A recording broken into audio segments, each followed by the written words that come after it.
najtrajniji niš parfemi u mojoj kolekciji, nek bude part 1, sigurno sam da ih ima još i da će ih biti još, ali čisto da ne duljim puno u videu, ići ću 5 po 5 po videu, jel? Znači 5 brendova, 5 mirisa, u biti za jedan brend ima više od jednog mirisa, ali nema veze, i s njim ću zapravo i krenit.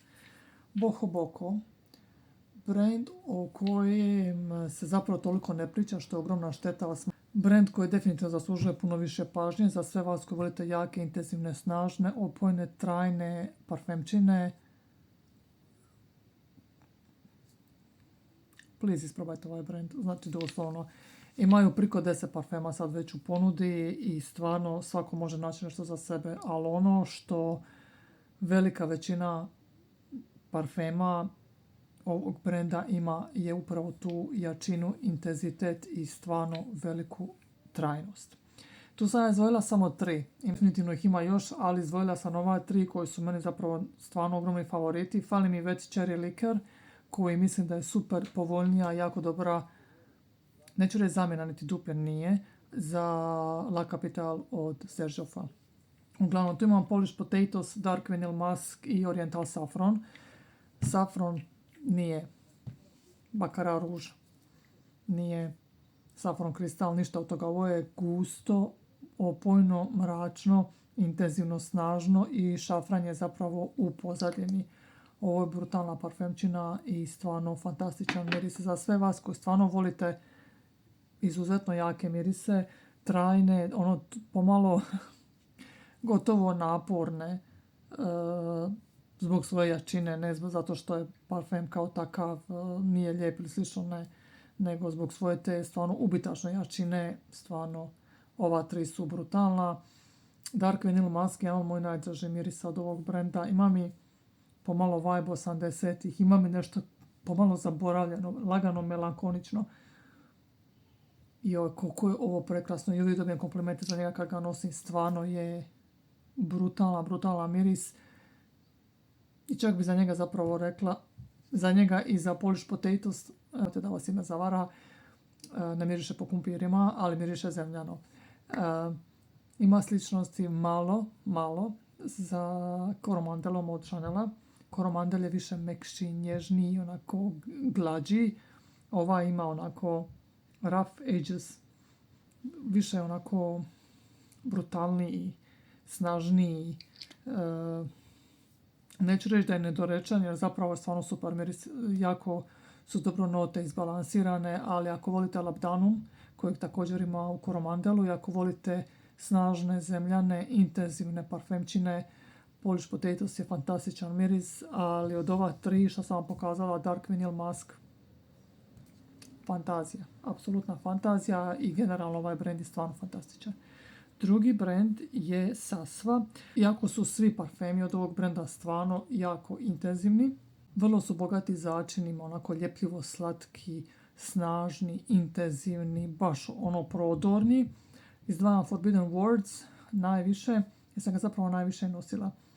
On je onako slatkast, začinski, i kad se smiri na koži nakon što prođu ti inicijalni začin i ta jedna onako lagana, pomalo tamjanasta zadimljenost, on se meni smiri na koži, pa mi zapravo najviše asocira na ružu i agar tip mirisa. Znači, mislite tipa miris kao što je Lancome Oud Bouquet, kao što je Vertical Oud od Hermetike, znači taj miris, taj vibe mirisa, pomalo ljepljivo, slatko, snažno, intenzivno, pomalo zagušujuće. Znači, kogod voli jake intenzivne mirise, mislim da će mu se svidjeti manje više skoro svaki Sasva brand, jer stvarno su svi vrlo intenzivni i snažni. Definitivno ako ste u prilici, isprobajte ih, imam vam ga u Divinity parfumeriji.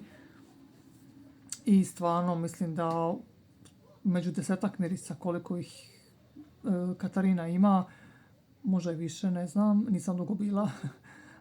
Mislim da svako može naći stvarno neki za sebe.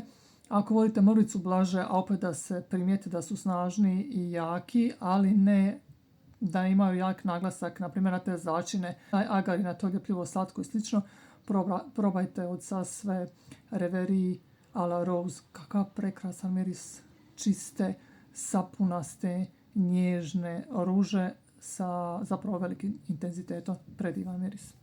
Dalje, Filthy Musk.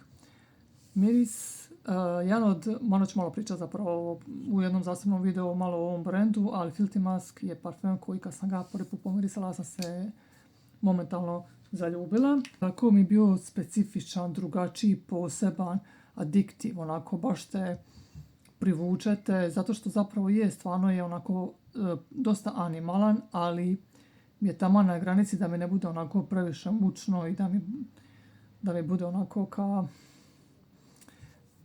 Svi pitaju šta nosi kad nosi ovaj miris. Znači doslovno, i to je nevjerojatno kako ljudi reagiraju na njega. Nadam se pozitivno, zapravo mi niko ništa nije loše rekao, ali možda sam trebala pitat. Kupila sam i losion za tijelo, čisto da znate, losion ne dolazi s pumpicom, ne znam je li moj primjerak nije došao ili uopće ne dolazi. Malo je reći da sam poludila kad sam došla doma, kad sam vidjela da nema pumpice, zato što sam ga vidjela sa pumpicom u dućanu i mislila sam da jednostavno pumpica dolazi, a morat ću to malo istražiti, vidjeti, ali sam već naručila neke pumpice i ne pašu mi. Tako da vidjet ću što ću napraviti. Uglavnom, krema je brutalna po teksturi, po mirisu, po svemu. Doslovno mislim da li ti je dovoljan samo miris, odnosno nanit samo losion. Ovo je krema. Nanit kremu za tijelo da parfum uopće ne treba, ali parfum kao takav ispuni prostoriju za čas. Znači, nevjerovatna aura, trajnost, ostaje na odjeći danima. Znači, meni je ovaj miris takvo otkriće, toliko sam oduševljena s njim, ima mi nekakav onako pomalo čak i retro vibe, izveden na modern način i taj je baš poprilično izražen animalan vibe. Sljedeći koji zapravo treba čak ići prvi, ali ajde, Guidance 46. Znači, svaki put kad bi ga nosila sa sobom u ured, kogod da bi ušao u ured ili nas je više u uredu, komentiraju da baš lijepo miriš u prostoriji. Ja pretpostavljam da sam to ja, možda sam se previše umislila, ali nema veze, ja ću misliti da sam ja i biti da lulu, nije me briga, ali ljudi stvarno pozitivno reagiraju na njega i stvarno velika većina komentara na internetu je stvarno točno za Guidance, doslovno ostavlja kilometarski trag iza vas i nenormalno traje. Uvuka mi se ja prošle godine ovaj džemper, jedva sam ga uprala, znači nenormalna i aura je trajnost i s njim se apsolutno ne treba zalivati. Ne treba se zalivati sa niti jednim od ovih parfema, budimo realni, nekad malo pretjeram pa mi bude muka, ali naučila sam lekciju. I zadnji, neću izdvojiti Naxos, nego ću izdvojiti Sergioff Muse, jer je ovo parfum o kojem se uopće ne priča. Ovo je toliko prekrasan miris, priča se o Overture, priča se o operi, priča se o Naxosu, a niko ne spominje Muse, ne znam zašto. Ovo je tako jedna divna, ljepljivo slatka, gusta, bogata šljiva. Toliko je prekrasan, drvenast, blago začinski, sladak, pomalo onako sirupast, kao nekakav sok slasni sirupasti. I ta divna šljiva, ne znam li ima tuberoze, ali daje mi vibe onako žvakaste tuberoze, znači, a traje nenormalno. Ok, moja je baš u nas toj bočici što je stara verzija, a sad su sve u onim glatkim, klasičnim bočicama, ne znam da li ima razlike, ali Muse je jedan fantastičan miris koji ako ste u prilici definitivno isprobajte. I moje sekundice počinju ići prema kraju i to je to za part 1, vjerujem da će ih biti još. S vremenom šta dizajnera, šta niš, pišite mi svoje najtrajnije mirise u komentarima i hvala vam na gledanju.